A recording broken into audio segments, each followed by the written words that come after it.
예수님께서 이제 우리들에게 하나님 나라의 백성으로서의 삶이 무엇인지를 이제 이렇게 쭉 가르쳐 주시고 그 삶을 살아갈 수 있도록 우리 안에 세상적인 욕망을 저버리고 하나님이 원하시는 그 삶을 살 수 있도록 주님이 계속해서 말씀해 주시는 것을 우리가 지금 살펴가고 있습니다. 즉 예수님을 믿는 사람, 예수님을 따르는 사람, 그리스도 안에서 새로운 생명을 얻은 사람들은 어떤 삶을 살아야 하는가라고 하는 것이죠. 그래서 18장 15절부터 있는 말씀을 통해서 보면 누가 너를 유혹해서 그래서 너로 하여금 이렇게 범죄하게 하고 죄를 지게 만들고, 즉 이 말은 뭐냐 그러면 영접하지 아니함으로 실족하게 하고 또 그로 인해서 상대로 하여금 굉장히 좋지 않은 감정을 품게 만드는 이런 일들이 있거든.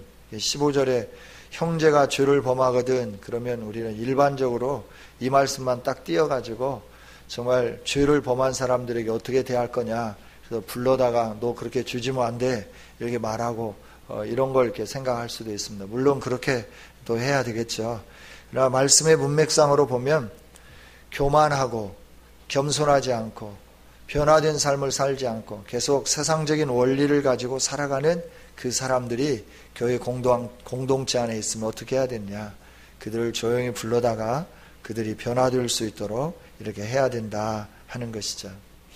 그러면서 또 주님이 주시는 말씀은 뭐냐 그러면 그렇게 용서를 우리가 해주고 그를 변화시키고 이 일들을 해야 되는데 용서하지 않는 이 일들이 얼마나 큰 일인가 하는 걸 말씀을 해주시는 것이죠. 그래서 우리가 이처럼 겸손하게 변화되고 다른 사람들을 주님처럼 섬기는 이 일들을 통해서 하나님께 영광 돌리고 또 우리가 용서하는 삶을 통해서 하나님께 영광을 돌려야 된다. 그러면서 이제 19장에 넘어가면서 어떤 사람들이 와서 이제 이혼에 대해서 말할 때 용서해야 되는데 이혼하는 거는 용서를 못하니까 이혼하는 거 아니냐 이렇게 묻고 따지기 시작하는 것이죠. 그러니까 이 이혼의 문제가 어디에서부터 오냐면 용서라고 하는 데서부터 출발해 오는 것이죠. 용서를 해야 되는데 왜 모세는 그럼 그렇게 용서하지 않고 이혼 증서를 써주면서 내쫓으라고 그랬냐, 이걸 가지고 이제 예수님에게 질문하고 예수님에게 이제 태클을 걸기 시작하죠. 그때 예수님이 말씀하시죠. 너희가 악하기 때문에 그렇다. 너희가 악해서 용서하지 못하는데 그 부인과 끝까지 살라고 하면 어떻게 되겠냐. 계속 미워하면서 살인하면서 이렇게 살지 않겠냐. 그래서 차라리 그러느니 마음 편하게 살 수 있도록 이혼 증서를 써주고 서로 갈라서라 이렇게 말을 했지만 하나님은 뭐라고 말씀하시냐 그러면 하나님이 짝하여 준 자를 사람이 감히 나눌 수 없는 거다 이렇게 말씀을 해 주시는 것이죠. 그러니까 우리가 하나님이 정해 주신 그 일에 대해서 우리 임의로 이렇게 하면 안 되죠. 그러나 이제 어쩔 수 없이 그런 상황에 이제 맞이했다고 하면 하나님 앞에서 다시 겸손하게 회개하면서 그런 일들을 하지 않도록 우리가 해야 되겠죠. 그러면서 이제 예수님이 제 어린아이들을 축복해 주는 걸 이제 깨닫고 사람들이 아이들을 쭉 이렇게 데리고 오는데 거기에 대해서 제자들이 꾸짖는 거죠. 뭐 애들까지 오냐, 사람들도 어른들도 지금 제대로 못해가지고 난리인데 무슨 어린아이들까지 데리고 와서 예수님을 이렇게 피곤하게 하냐, 우리로 하여금 복잡하게 하냐 이러면서 어린아이가 오는 것에 대해서 용납하지 못하고 제자들이 그 어린아이들을 내어 쫓게 됩니다. 이 사건을 보고 예수님께서 말씀하시면서 제자들을 꾸짖으십니다. 그리고 어린아이들이 내게 오는 것을 용납해라. 너희들이 방해하지 마라. 그리고 이 어린아이와 같은 사람이 되지 않으면 너희들이 천국에 들어갈 수 없다. 다시 한번 말씀을 해 주시죠. 그리고 계속해서 하시는 말씀이 뭐냐 그러면 이제 부자 청년에 대해서 이제 말씀을 해 주십니다. 오늘 이 말씀을 통해서 주님이 하시기를 원하시는 메시지가 있습니다. 그 메시지는 다른 것이 아니라 볼품없는 자라 할지라도, 어린아이 그러면 순전하고 겸손한 것뿐만 아니라 이 성경이 기록되는 유대의 풍습에 보면 여인과 어린아이들은 사람의 숫자를 헤아리는데 거기에 들어가지 않았죠. 이건 뭐냐 그러면 그렇게 인정받지 못했다라고 하는 것을 단적으로 표현해 주는 거예요. 그러니까 인구를 계수할 때 여자들은 숫자로 헤아리지 않았어요. 어린아이들도 숫자로 헤아리지 않았다고 하는 거예요. 물론 시대적인 상황이 그러기도 하지만 하나님께서 수를 계수할 때 20세 이상 50세 미만 전쟁에 나가서 싸울 수 있는 사람을 수로 계수하라고 하는 출애굽기 이후에 하나님 명령하신 이 명령이 있기도 해서 그러겠지만, 이 상황에서 보면 단순하게 어린이들이 예수님께 오는 것을 제자들이 금한 게 아니라 그 어린이들에 대한 이 존엄성 이런 것들을 별로 그렇게 존귀하게 여기지 않았다 하는 것이죠. 그런데 존귀하게 여기지 않는 어린이들이 자꾸 예수님에게 오니까 제자들은 그걸 금한 거죠. 야, 존귀한 사람들도 어른들도 지금 다 못하는데 너희들까지 왜 그러느냐 이러면서 부모들을 향하여서 아마 꾸중하고 부모들에게 주의시키고 부모들에게 당부했을 거다라고 하는 것이죠. 그때 예수님이 말씀하시는 거죠. 어린 아이들이라 할지라도 내게 오는 것을 금하지 말라. 금하지 말라. 볼품 없는 자라 하더라도 우리 눈으로 볼 때 사람들로 하여금 인정받을 만한 그런 사람이 아니다 하더라도 우리가 예수님께 와야만 구원을 얻을 수 있고 영생을 얻을 수 있다고 하는 것을 예수님이 비유로 말씀을 해 주시는 거죠. 물론 어린아이들에게 축복해 주시는 이 장면이 틀림이 없는 장면입니다. 그리고 어린아이들에게 축복을 해 주십니다. 사람들이 인정해 주지 않지만 예수님은 인정해 주셨다라고 하는 거예요.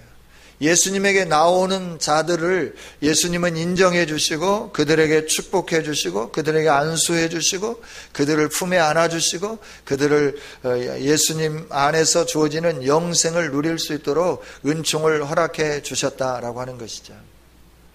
오늘 우리가 세상에서 사람들에게 인정받지 못하고 또 사람들이 우리를 알아주지 않는다 하더라도 우리가 예수님 품에 나아가면 예수님은 우리를 안아주시고 우리에게 안수해 주시고 우리에게 복을 주실 줄 믿습니다.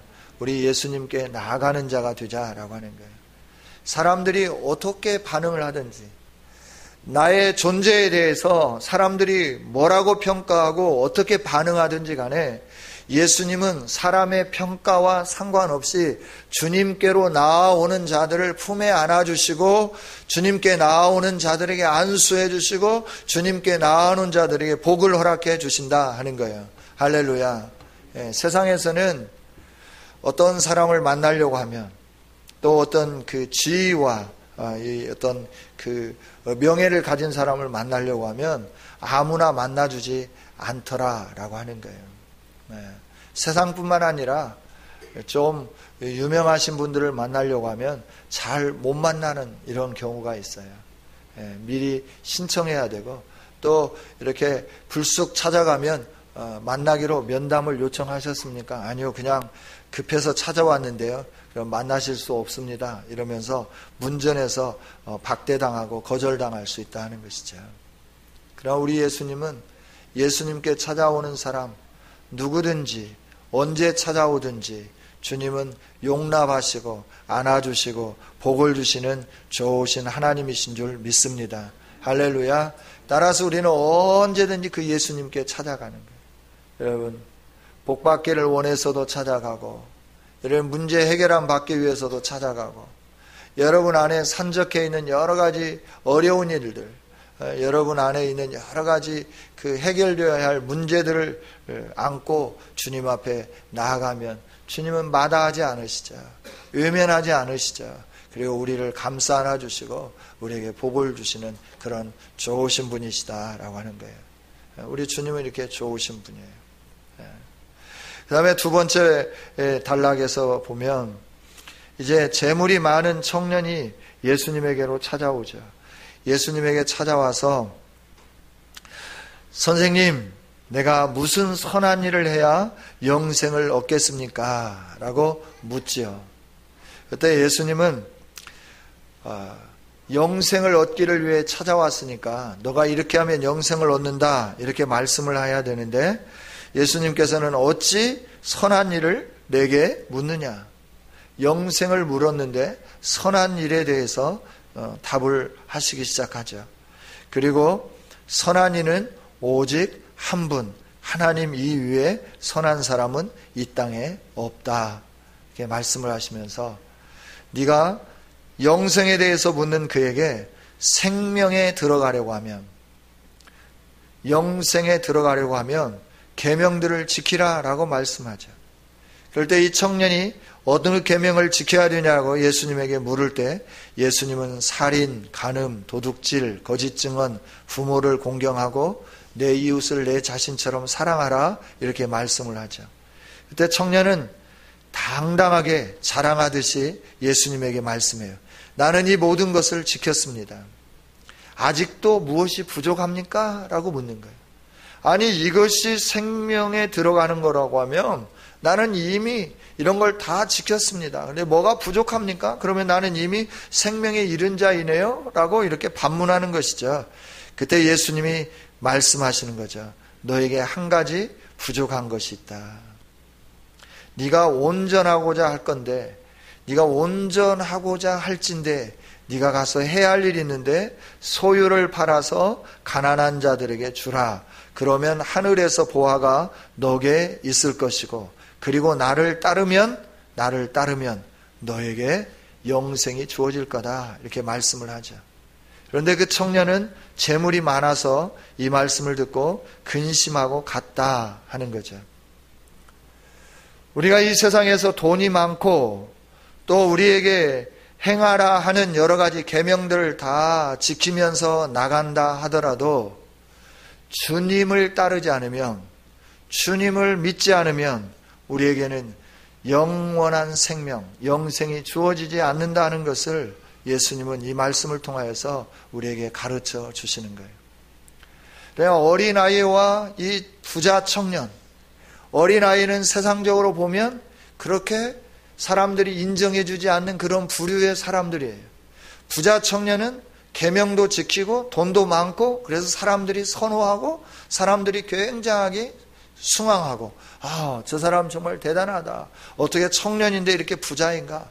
저 사람은 계명도 잘 지켜. 저 사람은 분명히 영생을 얻을 거야. 이렇게 말하는 사람과 대조하면서 볼품없는 사람이라 할지라도 예수님께 나오면 그 사람은 예수님이 주시는 천국의 복과 함께 생명을 얻게 되고 아무리 세상에서 볼품이 있고 내놓을 만한 자랑할 것이 있다 하더라도 예수님을 따르지 아니하고 예수님께 나온다 하더라도 예수님을 온전히 붙잡지 아니하면 그리고 예수님을 떠나가 버리면 그 사람에게는 세상에서 자랑하는 것들이 아무리 많이 있어도 하나님이 주시는 영원한 생명이 없다라고 하는 것을 예수님은 말씀해 주는 거예요.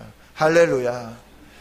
우리가 세상에서 뭘 가졌느냐, 갖지 않았느냐, 사람들이 인정해 주냐, 인정해 주지 않느냐, 이게 중요한 게 아니라 우리에게 찾아오신 예수님, 우리에게 생명 주시기를 원하시는 그 예수님 앞에 내가 다름질치고 나아가고 그 예수님이 주시는 복을 누리기를 원하고 사모하고 예수님 품에 안기기를 원하느냐, 그렇지 않느냐, 이게 너무나 중요하다라고 하는 거예요. 우리가 이 세상에 사는 동안 다른 것이 중요한 게 아니고 다른 그 어떤 것이 내게 더 많이 있냐 없냐 이게 중요한 게 아니고 아무것도 가진 것이 없고 사람들 앞에서 내놓을 만한 자랑할 만한 것이 없어도 예수님께로 달려가고 예수님 품에 안기고 예수님이 안수해 주시고 예수님이 복을 주시면 그 사람은 복 있는 사람이지만 세상에서 아무리 많은 것을 가지고 있다 해도 예수님에게 오지 않는 사람들은 nothing, 아무것도 아니다라고 하는 거예요. 여러분은 어느 길을 선택하시렵니까? 많은 것을 가지고 있으면서 주님을 떠나는 그런 삶을 선택하시렵니까? 아니면 아무것도 없지만 주님을 선택하시며 주님을 붙잡으며 주님 품에 안기는 것을 선택하시렵니까? 우리 선택의 길에 서 있어요. 이 세상에 사는 삶은 늘 선택의 삶이에요. 그 선택을 통하여서 내 선택의 결과에 따라 기뻐하기도 하고 우울하기도 하고 좌절하기도 하고 낙심하기도 하는 거예요. 오늘 우리는 어떤 형편에 있든지 어떤 상황에 있든지 간에 우리는 주님께로 나가야 되는 줄 믿습니다. 오직 주님께로만 가야 돼요. 거기에 살 길이 있어요. 거기에 생명이 있어요. 거기에 구원이 있어요. 거기에 영생이 있어요. 거기에 하늘의 보화가 있다라고 하는 거예요. 다른 데는 없다라고 하는 거예요. 다른 길은 없어요. 예. 오직 생명에 이르는 길, 천국에 이르는 길은 예수님 한 분뿐인 줄 믿습니다. 예수님 한 분. 그래서 주님께로 나와야 되는 거예요. 여러분, 주님께로 나가는 걸 방해하는 요소들이 있습니까? 그것들이 천만금을 주는 것이라 하더라도 다 포기하는 여러분들이 되기를 원합니다. 왜냐하면 주님께로 나아가는 것을 방해하는 그것들은 여러분의 생명을 멸망시키는 거예요. 파멸시키는 거예요. 여러분의 생명을 도둑질해가는 거예요. 망하게 만드는 거예요. 여러분을 망하게 만드는 그것을 붙잡고 있으면서 안전하다 편안하다 하면 안 되는 것이죠. 여러분을 망하게 하는 모든 것들을 다 버리는 거예요. 그리고 주님께로 나가는 거예요. 오직 우리의 생명의 근원 되시는 주님을 향하여 전진해 가는 거예요. 여기에 영생이 있고 여기에 생명이 있고 여기에 복이 있다라고 하는 거예요. 할렐루야, 할렐루야. 이 청년에 대해서는 할 말들이 많죠. 영생의 비밀도 아는 사람이고 또 영생에 대해서 관심을 갖기도 하는 사람이고 어떻게 하면 이 영생을 얻을 것인가 고민한 사람이기도 하고 여러 가지 말할 것들이 많이 있죠. 우리가 비밀을 알아도 관심을 갖고 있어도 또 영생을 얻으려고 부단히 노력을 하면서도 주님께로 나오지 않으면 아무것도 얻을 수 없다는 거죠. 아무것도 얻을 수 없다. 오직 주님만이, 우리 주님만이 우리의 유일한 소망이요 복이 된다 하는 것이죠. 또 한 가지 우리가 생각해 볼 수 있는 것은 어떤 종교적인 행위로 영생을 얻는 걸로 생각하면 안 돼요.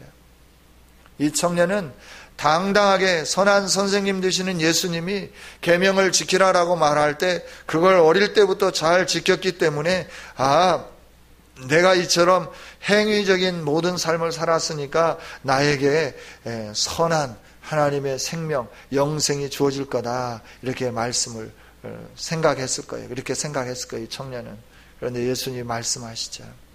영생에 들어가는 길은 오직 예수님 한 분이시다고 말씀해 주는 거예요. 영생에 들어가는 오직 예수님 한 분이에요. 우리 예수님 한 분.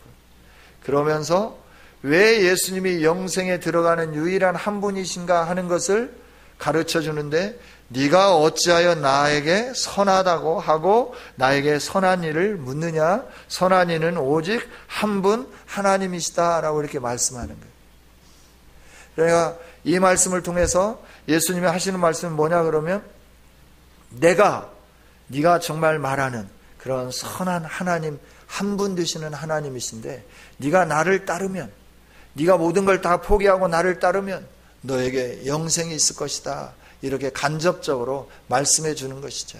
그런데 이 청년은 자기가 가지고 있는 것이 너무나 많아서 근심하며 돌아가는 거예요. 근심하며. 그러니까 재물이 우리에게 참 좋은 것이지만 때로는 이처럼 가장 소중한 것을 잃게 만드는 아주 방해꾼, 우리로 하여금 잘못된 그런 걸 이렇게 갖게 하는 것이죠. 여러분, 예수님이 또 말씀하시는 것은 오전 시간에도 말씀했던 것처럼 우리가 주님께 나가는데 필요한 것은 우리의 가치관의 변화, 생각의 변화, 그리고 우리가 가지고 있는 모든 것에 대한 변화가 일어날 때 우리가 예수님께 나갈 수 있는 것이죠. 내 의로는 구원을 얻을 수 없습니다. 오직 겸손하게 주님을 신뢰하고 주님께 나갈 때만 거기에 우리에게 주어지는 생명이 있다 하는 것이죠. 그래서 늘 우리가 주님 앞에 설 때마다 주여 나는 죄인이로소이다. 나를 불쌍히 여기소서. 주님 앞에 고백하며 나가야 되는 것이죠. 철저한 나의 변화, 나의 부인, 나를 부인하는 것, 나를 철저하게 변화시키는 것. 예수님 아니고는 안 된다. 내가 예수님만 사모하고 예수님에게만 나아가고 예수님만 붙잡고 이 세상에 그 무엇도 다 소용이 없다. 나에게는 오직 예수님 한 분이다. 그래서 그분만 붙잡는 이 변화의 역사, 이게 우리에게 일어나기 시작할 때 하늘로부터 주어지는 은총과 복이 오늘 우리에게 쏟아부어지게 된다라고 하는 거예요. 할렐루야. 우리가 이 복을 누릴 수 있도록, 우리의 복을 누릴 수 있도록 어떠한 상황, 어떠한 경우, 어떠한 형편이든지 영생의 주인 되시는 오직 유일하신 하나님 되신 예수 그리스도에게만 나가는, 예수 그리스도에게만 나가는 우리 모두가 되어지기를 주님의 이름으로 축원합니다. 기도하겠습니다. 하나님 감사합니다. 오늘도 주님께서 우리가 어떻게 해야 영원한 생명을 얻을 수 있고 하나님 나라의 복을 누릴 수 있는가 하는 것을 오후 시간에도 말씀해 주시니 감사합니다. 우리가 주님께로 나가는 길 이외에 구원을 얻을 길이 없고 하나님 나라의 복을 누릴 길이 없음을 말씀해 주신 주님, 이 세상의 그 어떤 것보다 오직 주님만 사모하며 사는 우리 모두가 되게 하여 주시옵소서. 내 사모하는 주님, 우리에게 찾아와 주시고 말씀하여 주시고 우리를 새롭게 인도해 주시고 변화시켜 주시옵소서. 그래서 천국을 소유하게 하시고 하나님이 주시는 영원한 생명을 누리는 우리 모두가 되게 하여 주옵소서. 주님을 따를 때 재물이 방해가 된다고 하면 그것들을 버리게 하여 주옵소서. 자존심이 방해가 되면 그것도 버리게 하여 주옵소서. 아버지 하나님, 명예가 또 주님 권세가 주님을 따르는 길에 방해가 된다고 하면 모든 걸 다 버리게 하여 주시옵소서. 오직 주님을 따르는 일에 신력하게 하시고 그로 인해 주님으로부터 주어지는 하늘의 복과 위로와 소망과 천국의 재물을 누리는 우리 모두 되게 하여 주옵소서. 감사와 찬양과 영광을 올려드리며 한 주간의 삶을 주님께 올려드리오니 받으시고 하나님 뜻 이루어지게 하여 주옵소서. 예수님 이름으로 기도하옵나이다. 아멘.